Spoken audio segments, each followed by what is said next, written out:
தீபம் விளக்கேற்றும் எண்ணெய் ஒரு தெய்வீக அனுபவம். பார்வதி பதையே அழகர் மகாதேவா. அந்த பக்தி ஒளி நேயர்களுக்கு சுவாமிநாத அனந்த கோடி நமஸ்காரங்கள்.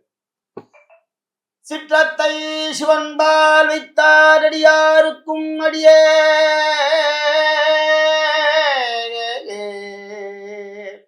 சிவனே என்று ஓதுவார் அடியாருக்கும் அடியார் திடீர் பூசி அடியாருக்கும் அடியார் எப்போதும் முப்பேடி தீண்டுவார் அடியாருக்கும் அடியார். அன்பார்ந்த பக்தி ஒளி நேயர்களுக்கு எல்லாமல்ல பரமேஸ்வரனை பத்தி இப்ப பேச போறோம். சிவபெருமான் இல்லைன்னா இந்த உலகமே கிடையாது சார். அப்படிப்பட்ட பரம்பொருள் எம்பெருமான் பரமேஸ்வரன். இந்த சிவபெருமான என்ன விசேஷம் வைபவம் அப்படின்னா நிறைய வைபவங்கள்லாம் வரும். ஆனா இருக்கிறதுலே மகா விசேஷம் என்ன அப்படின்னா பிரதோஷம். அந்த பிரதோஷத்திலேயே மிக சிறப்பு என்ன அப்படின்னா முதல்ல சனி பிரதோஷம், அடுத்ததாக சோமவார பிரதோஷங்கள். இதுதாங்க ரொம்ப முக்கியம். பிரதோஷம் சனிக்கிழமை வந்தா மகா சிறப்பு, திங்கட்கிழமையில வந்தா மிக மிக சிறப்பு அப்படின்னு சொல்லக்கூடிய பிரதோஷ வைபவம் வருகிற 27/6/2026 சனிக்கிழமை மகா சனி பிரதோஷ வைபவம். சனி பிரதோஷம்னா எல்லாருக்கும் தெரியும், என்ன எல்லாருக்கும் நல்லா தெரியும். ஆனா நான் சொல்லக்கூடிய விஷயம் என்ன அப்படின்னா, இந்த ஆண்டு குரு பகவான் கடகராசியில உச்சம் பெற்று உட்கார்ந்து இருக்க, சனி பகவான் மீனத்துல வந்து குரு பகவானுடைய பார்வையில போய் உட்கார்ந்து இருக்க. இப்படிப்பட்ட விசேஷமான பிரதோஷம் தெரியுமா? 2 பேருமே சிவபக்தர்கள். குரு பகவானும் சிவனே, சனி பகவானும் சிவனை வழிபட்டவர். சிவன்கிட்ட போகாதவங்களே யாருமே கிடையாது. அதான் சொல்றார், சிற்றத்தை சிவன்பால் வைத்தார் அடியாருக்கும் அடியே சொல்றார். யார் ஒருவன் அடியாருக்கு அடியனாக இருக்கிறேனோ அவனே சிவபெருமான். அப்படிப்பட்ட இந்த சனி பிரதோஷத்துல மகா வைபவங்கள் என்ன அப்படின்னா, 3 பேர் கண்டிப்பா இந்த சனி பிரதோஷத்தை தரிசனம் பண்ணணும். யார் சார் அப்படின்னா, முதலில் இருக்கக்கூடிய கும்பராசி நேயர்கள் படாத பாடுபட்டுட்டான், இன்னும் பட்டு இருக்கான். அதாவது இப்ப 70% பட்டு ஒதுங்கியாச்சு. துக்கங்களே அனுபவித்தவன் கும்பராசிக்காரன். 5.5 வருஷம் நீயா நானா, ராகுவே வந்து உட்கார்ந்தார், அவராலே ஒன்றும் பண்ண முடியல. அப்படிப்பட்ட கும்பராசினேயர்கள் இப்பொழுதும் மூச்சு விடணும் சார். மன நிம்மதி வேணும். எங்களுக்கு இருக்கிற இந்த 2 ஆண்டுகளா இந்த சனி பகவான் எங்களை பாடா படுத்தாம இருக்கட்டுமே அப்படின்னு நீங்க நினைச்சீங்கன்னா, இந்த கும்பராசினேயர்களுக்கும் முதல்ல சொல்றேன், சனி பிரதோஷத்தை விட்டு விடாதீர்கள். என்ன அப்படி ஒரு அதுல அந்தரங்கம் அப்படின்னா, இந்த 3 ராசிக்கும் சேர்த்து பலனை சொல்லப்பாரு. அடுத்ததாக மீனராசினேயர்கள். இந்த மீனராசினேயர்கள் எப்படின்னா, நான் ஏற்கனவே சொல்லியிருக்கேன், அதாவது முப்பிறவியும் இப்பிறவியும் பார்க்கக்கூடிய ராசி மீனராசி. அந்த மீனராசியில எம்பெருமான் உட்கார்ந்து இருக்கார். அவர் வந்து இப்பதான் உட்கார்ந்து இருக்கார். உட்கார்ந்தவரை எம்பெருமான் குரு பகவான் பார்க்கிறார். கடகத்துல போனோன்னு குரு மீனத்தை பார்த்துட்டார். அங்க சனி பகவான் தன்னுடைய ஆட்சி பண்ண முடியாம உட்கார்ந்து இருக்கார். இருந்தாலும் மீனராசிக்கு ஒரு கஷ்டத்தை கொடுத்துட்டு இருக்கார். சுப விரயமா போகும் அங்க. அடுத்ததாக மேஷராசி நேயர்கள் பாவங்க, இவங்க தான் ஸ்டெடி மைண்டே பண்ண முடியல. இவங்க இந்த மேஷராசியில வந்து எந்த கிரகம் வந்தாலும் பாடா படுத்துது. இந்த மேஷராசிக்காரர்கள் என்ன அப்படின்னா, ஸ்டெடி மைண்டே பண்ண முடியல. இப்படி இருக்கலாமா, அப்படி போகலாமா, இன்ன பண்ணலாமா, இதை செய்யலாமா, இதை செய்யக்கூடாதா, ஒன்னும் அவங்களுக்கே தெரியாது. ஆனா அவங்க 4 பேருக்கு அட்வைஸ் பண்ணுவாங்க. அப்படிப்பட்ட இப்ப இருக்கிற காலகட்டத்துல சனியோட பார்வை அங்கே 7:30 ஆரம்பித்து விட்டது. மேஷராசி குடையவன் செவ்வாய், அங்கே பார்க்கக்கூடியவன் சனி பகவான். ஏன் இந்த இடத்துல இதெல்லாம் சொல்றோம் அப்படின்னா, இந்த சனி பிரதோஷ வைபவம். இந்த சனி பிரதோஷத்துல இந்த 3 ராசிக்காரர்கள், கும்பராசி, மீனராசி, மேஷராசிக்காரர்கள் கண்டிப்பாக இந்த பிரதோஷத்திலே தரிசனம் செய்யுங்கள். லீவ் போட்டுருங்க. எந்த ஊர்ல இருந்தாலும் அங்க சிவாலயத்திலே சிவ தரிசனம் செய்யுங்கள். இந்த 3 ராசி நேயர்கள் பெரிய விஷயம் நடக்க போகுது. இவாளுக்கு பெரிய விஷயம் கண்டிப்பாக நடக்கும். சிவபெருமானை தரிசனம் செய்யுங்கள். இதுக்கு என்ன காரணம்னு சொல்ல போறேன். மற்ற ராசிக்காரர்கள் ஏன் சாமின்னு கேட்குறீங்களா? அவங்களுக்குலாம் சனி பகவான் அந்த அளவுக்கு அட்டாக் பண்ணல. பெரிய அட்டாக்கா கொடுக்கறதே இந்த 3 ராசி தான். எழுந்துக்க முடியல இவா 3 பேரால. இதுக்கு என்ன பண்ணணும்? சனி பகவான் யார் பேச்சை கேட்பார்? யார் பாடினார் அவரடுவார் தில்லை அம்பலவானல். யார் பாடினார் அவராடுவார் இந்த பக்தன் பாடினால் அவராடுவாரோ.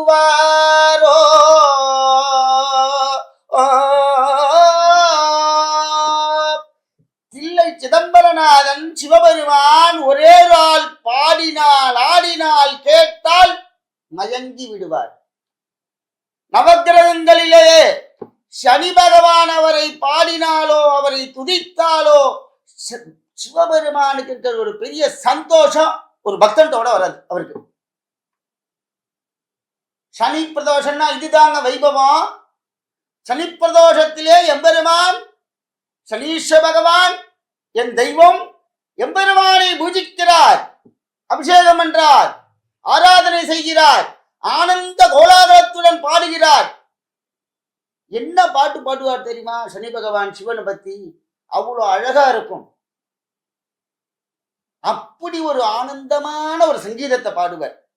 சிவபெருமானுக்கு 64 நாயன்மார்களும் பாடினார்கள். பக்தனாயிருந்து உன்னை நான் பாடமாட்டேனே பரமனே பரமயோகியே அத்தாலங்காடா அப்படின்னு பாடுறார். நான் பக்தனா இருந்து உன்ட்ட பாட மாட்டேன், அதுக்கு மேல ஒரு படி. அதுதான் சனி பகவான். இந்த கும்பராசி, மீனராசி, மேஷராசிக்காரர்கள் சிவபெருமானுடைய சிவபுராணத்தை பாடுங்கள், கேளுங்கள். அன்னைக்கு சனிக்கிழமை எல்லாரும் ஆபீஸ்ல இருந்து வந்துட்டு சாயந்தரம் 4 மணிக்கு கோயிலுக்கு போயிடணும். சிவபெருமானை தரிசனம் செய்யுங்கள். 12 ராசி நேயர்கள் இந்த ஆண்டின் 2026ஆம் ஆண்டினுடைய கடைசி சனி பிரதோஷம். இனிமே 2027 தான் சனி பிரதோஷம் ஆரம்பம். இன்னும் 5-6 மாசம் நம்ம காத்திருக்கணும். பிரதோஷம் வரும், ஆனால் சனி பிரதோஷம் வராது. மற்ற பிரதோஷத்துல சனி பகவான் சுவாமியை தரிசிக்கிறார் ரிஷபாரூடமா. சனி பிரதோஷத்துல மட்டும்தான் பூஜிக்கிறார். மற்ற பிரதோஷத்துல சனி பகவான் சுவாமியை தேவர்களோட சேர்ந்து தரிசனம் பண்றார். ஆனா அந்த சனிக்கிழமையில வந்துருத்துன்னு வச்சுங்களேன், அவர் பூஜை பண்றார். என்ன பண்றாரப்ப? அவருடைய அந்த வேலைகளை சாயந்தரம் 4:30 6 மணி வரைக்கும் நிறுத்தி வச்சிருக்கார் சார் சனி பகவான். 4 to 6 ஸ்டாப்டு. என்ன பண்றார்? சிவனை பூஜிக்கிறார். ஓம் சிவாய நமஹ, மகேஸ்வராய நமஹ, சம்பவே நமஹ அப்படின்னு சுவாமியை பூஜிக்கிறார், அபிஷேகம் பண்றார். எவ்வளவு அபிஷேகங்கள், திரவியங்கள். பரமேஸ்வரன் சந்தோஷப்படுறாராம் சனி பகவான் பூஜை பண்ண பண்ண பண்ண. ஏன் தெரியுமா? இருக்கிற தெய்வங்களிலேயே சனீஸ்வர பகவான் பிறந்தவுடன் யாருக்கும் அவரை பிடிக்கவில்லை. ஆனால் எம்பெருமான் பரமேஸ்வரனை பிடித்தார் சனி பகவான். தபம் இருந்தார், அணைச்சிண்டார். சனி பகவானை சிவபெருமான் நினைச்சின்றார். உன்னுடைய காரியத்தில் நான் எந்த ஒரு தடையும் கொடுக்க மாட்டேன் என்று சொன்னார் சிவபெருமான். ஆனால் என் பக்தன் எவனான் என்னிடம் வந்து நின்றால் உன்னுடைய வேலைகளை நிறுத்திவிட வேண்டும். ஆனால் தான் சொன்னேன், இந்த மீன ராசி, கும்பராசி, மேஷராசில சிவபெருமான்கிட்ட சனி பிரதோஷத்துல நிறைய அன்னதானம் பண்ணுங்கள், அபிஷேகத்துல கலந்துங்கோ, ஏழை கோவிலுக்கெல்லாம் நல்ல ஒண்ணுமே இல்லாத கோவிலுக்கெல்லாம் போங்கோ, நிறைய வாங்கி கொடுங்க சுவாமிக்கு, இளநீ, பழனி, பன்னீர், தேன் எல்லாம் வாங்கி கொடுத்து இந்த ராசி நேயர்கள் சிறப்பாக செய்யுங்கள். அடுத்ததாக மற்ற ராசி நேயர்கள் இந்த வருஷம் விட்டுறாதீங்க, வர சனி பிரதோஷத்தை தயவு செய்து விட்டுறாதீங்க. எந்த ஊர்ல இருந்தாலும் சிவபெருமானை பார்த்துருங்க. அட்டண்டன்ஸை போட்டுவார் சனி பகவான். அந்த 4:30 to 6 சிவாலயத்தில் இருக்கணும். நீங்க எல்லா கோயிலையும் 4 to 6 மேக்சிமம் 7 மணி ஆயிடும். ஏன்னா சனி பிரதோஷங்கிறதுனால அபிஷேகங்கள் நிறைய நடக்கும், நிறைய பால்லாம் வரும். கொஞ்சம் முன்ன பின்ன நடந்தாலும் எம்பெருமான் நம்ம அன்னைக்கு பிரதோஷ காலத்துல சிவாலயத்துல இருக்கணும். அன்னதான வைபவம், சனி பகவானுக்கு பிடிச்சது அன்னதான வைபவம் நிறைய பண்ணுங்கோ. 12 ராசி நேயர்களும் சிவபெருமானுக்கு அபிஷேக பொருட்களை வாங்கி கொடுங்கள். உங்க நட்சத்திரம், உங்க ராசியில் சனி பகவான் நன்மையாக இருந்தாலும் தீமையாக இருந்தாலும் மகாபலன் சிவனுடைய அனுகிரகம். சார் இந்த 2.5 வருஷம் உங்களை டிஸ்டர்ப் பண்ண மாட்டார் சார். ஆமா, இந்த சனி பிரதோஷம் உங்களுக்கு வந்து நல்ல ஒரு சார்ஜ் போட்டா மாதிரி 6 மாசத்துக்கு, இந்த அடுத்த வருஷம் 2027 மார்ச் மாசம் தான் வருது சனி பிரதோஷம். அது வரைக்கும் இதுதான் உங்களுக்கு சார்ஜ். சனி பகவான் நினைச்சுட்டே இருப்பாராம், இவன் ஒரு சிவபக்தன், இவன் சனி பிரதோஷத்திலே சிவனை வழிபட்டான், இவனை நாம் தீண்டக்கூடாது, இல்லைன்னா அவனுக்கு சிவ அவதாரம் வந்துடும். சனி பகவானுக்கு சிவன் கோச்சின்றுவர். அதனால்தான் சிவபெருமானை அன்னைக்கு பிரதோஷ காலத்துல வருகிற 27/6/2026 சனிக்கிழமை, அது இன்னைக்கு ஒரு முக்கியமான ஒரு நட்சத்திரம், அனுஷ நட்சத்திரம். காஞ்சி பரமாச்சாரியார் ஸ்ரீ ஸ்ரீ சந்திரசேகர சுவாமி சரஸ்வதி சுவாமிகளுடைய ஜென்ம நட்சத்திரம். குருநாதருடைய அனுக்கிரகம் அன்னைக்கு இருக்கு. குருநாதருடைய பார்வை அன்னைக்கு நமக்கு படும். அவரே தத்துவஸ்வரூபமான சிவபெருமான். நம்ம பூலோகத்திலே சிவ தரிசனமாக கொடுத்தவர் காஞ்சி பரமாச்சாரியார். காஞ்சினாலே சிவஸ்வரூபம் தான். அப்படிப்பட்ட மகாபரிவாளுடைய ஜென்ம நட்சத்திரம் அன்னைக்கு. அனுஷ நட்சத்திரத்திலே எம்பெருமான் சனி பிரதோஷம் நடக்குது. குரு பார்த்துட்டாலே சனி வெளியில போயிடுவார். அப்படிப்பட்ட இந்த சனி பயிற்சியில வைபவங்களை பண்ணுங்க. அடுத்ததாக சிறப்பான பலன்கள் என்ன இந்த ஆண்டு? இந்த 2026 விட்டுட்டீங்கன்னா அப்புறம் 2027 வரைக்கும் வெயிட் பண்ணணும். என்னென்ன நடக்கும் இந்த சனி பிரதோஷத்துல? கல்யாணம் ஆகாத குழந்தைகள் கண்டிப்பா போய் சிவபெருமானுக்கு விரதம் இருங்கள். அன்னைக்கு சனி பிரதோஷத்துல காலையில இருந்து ஒன்றும் சாப்பிடக்கூடாது. சாயந்தரம் சிவ தரிசனம் பண்ணி கோவில பிரசாதம் கொடுக்கும்போது வாங்கி சாப்பிடணும். சிவ தீர்த்தத்தை சாப்பிடணும். முதல்ல சனி பகவான் உங்கள்கிட்ட கட்டத்துல எந்த பக்கம் இருந்தாலும் சரி கல்யாணத்தை பண்ணி கொடுப்பான். சனி பகவான் வந்து நடத்தி கொடுப்பாருங்க, இது உண்மை. அடுத்ததாக கல்யாண தடை நீங்கும். இரண்டாவதாக குழந்தை பாக்கியம்.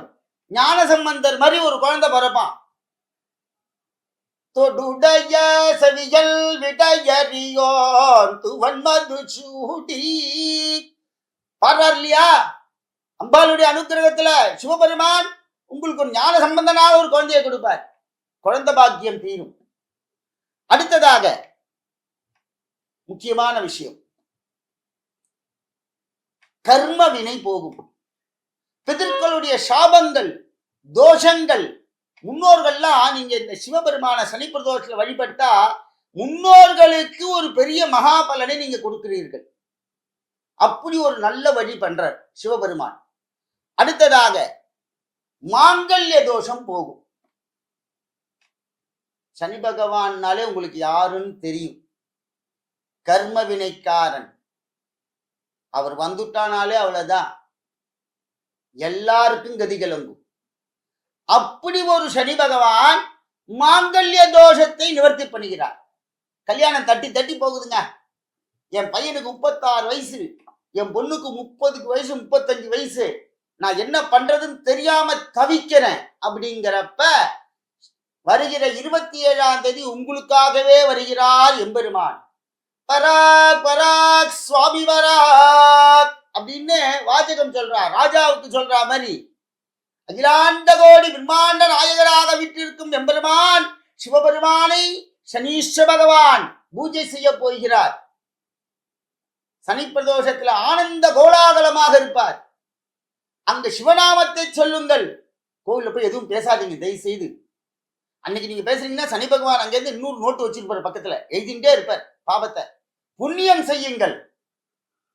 சாமி என்கிட்ட 1 ரூபா இல்ல, நான் என்ன பண்றது? உன் வாயில பெரிய கோடியான கோடி ரூபாய் இருக்கு, என்ன தெரியுமா? சிவநாமம். ஓம் நம சிவாய சிவாய நம ஓம், ஓம் நம சிவாய சிவாய நம ஓம், சிவாய நம ஓம், ஓம் நம சிவாய சிவாய சிவாய சிவாய சிவாய சிவ சிவ சிவ சிவ சிவ சிவ சிவாய, ஓம் நம சிவாய. இப்படி சொல்லணும் பரமேஸ்வரனை. அப்படியே ஆனந்த கோலாகலத்துடன் சனி பகவான் இருக்கிறார். எல்லா தோஷங்களையும் நிவர்த்தி பண்ணுகிறார். குழந்தைகளுக்கு படிப்பை கொடுக்க போறார். இந்த ஆண்டு தொடங்கிடுது. இந்த ஆண்டு தொடக்கத்திலேயே சனி பகவான் வர்றார். குழந்தை எல்லாம் ஸ்கூல் படிக்க போயிட்டா. எல்லாருக்கும் குழந்தைகளுக்கெல்லாம் நல்ல ஆயுசை கொடுப்பார். குழந்தைகள்லாம் நல்லா படிக்கும். கல்யாணம் ஆகாத குழந்தைகளுக்கு கல்யாணத்தை பண்ணி கொடுப்பார். நமக்கெல்லாம் 60, 70, 80 மாங்கல்ய தோஷம் போகுது பார்த்தீங்களா? மாங்கல்ய தாரணம் நடக்கும். நிறைய வைபவங்கள்லாம் இந்த ஆண்டு நடக்கும். ஏன்னா குரு பகவானே ராஜா. அப்படிப்பட்ட அந்த சனி பெயர்ச்சியில, சனி பிரதோஷத்துல எல்லாரும் கலந்து கொள்ளுங்கள். எம்பெருமான் பரமேஸ்வரனுடைய அனுகிரகத்தை பார்த்துமாறு கொள்ளுங்கள். ஏன்னா சிவன் அடியாருக்கும் அடியேன், சிவத்தொண்டு செய்யும் அனைத்து தொண்டர்கள், சிவபக்தர்கள், சிவன் அடியார்கள் ஆனந்த கோலாகலத்துடன் இந்த ஆண்டு 26ஆம் ஆண்டினுடைய கடைசி சனி பிரதோஷம் மறந்தும் இருந்து விடாதீர்கள். கண்டிப்பாக சிவாலயங்களுக்கு சென்று தொண்டு செய்யுங்கள். அன்னதான வைபவத்திற்கு நிறைய செய்யுங்கோ, நிறைய செய்யுங்கோ. சுவாமி சிவபெருமான் அண்டாண்டாவா சாப்பாடு போடுங்க. சனி பகவான் ஒரு பக்கமா நின்று வாங்கி சாப்பிடுவார் நம்மளுத. அப்படி ஒரு ஆனந்த கோலாகலம். சனி பகவானுக்கு எவ்வளவு சிஷ்யா இருக்கான்னு உங்களுக்கு தெரியாது. அத்தனை பேரும் வந்துருவா. அவெல்லாம் யாருன்னு அடுத்த சனியுடைய சிறப்பு செய்திகள்ல சொல்றோம். ஆகையினால ஆன்மீக அன்பர்கள் இந்த சனி பிரதோஷத்திலே கலந்து கொண்டு எம்பெருமானுக்கு நிறைய அபிஷேக பொருட்கள்லாம் வாங்கி கொடுங்கள். குளிர வையுங்கள் சிவபெருமானை. சிவாய் என்று சொல்லுங்கள். 10 பேர் கொடுத்தாலும் 11 ரூபாய் உங்களுதும் சேரும். பால், தயிர், பன்னீர், தேன், எலும்பிச்சம்பழம், இளநீர், விபூதி, வில்வத்தை கொண்டு கொடுங்கள். திரிபுரம் திரிபுராகாரம் நேத்ரந்தஜடாயுதம் அநேக பாப சந்தாரம் ஏக வில்வம் சிவார்ப்பணம். இத்தனை பாவத்துக்கும் ஒரே ஒரு வில்வம் சார். நீங்க ஒன்னும் 50 ரூபாய்க்கு வாங்கி போனா ஒரு வில்வ இலை அதை கொண்டு சிவபெருமான் சிரசில வச்சுட்டா எத்தனை ஜென்ம பாபமும் தீர்ந்துடுமா. அதனால இந்த சனி பிரதோஷத்துல செஞ்சா சனி பகவான் நமக்கு கடைசி வரைக்கும் பக்கத்திலே இருப்பார். அதனால ஆன்மீக நண்பர்கள் இந்த பிரதோஷ வழிபாட்டிலே கலந்து கொண்டு சிவபெருமானை அருளுக்கு பாத்திரமாறு கேட்டுக்கொள்கிறோம். நம பார்வதீபதயே ஹர மகாதேவா. தென்னாளுடைய சிவனே போற்றி, எந்நாட்டவர்க்கும் விரைவா போற்றி போற்றி.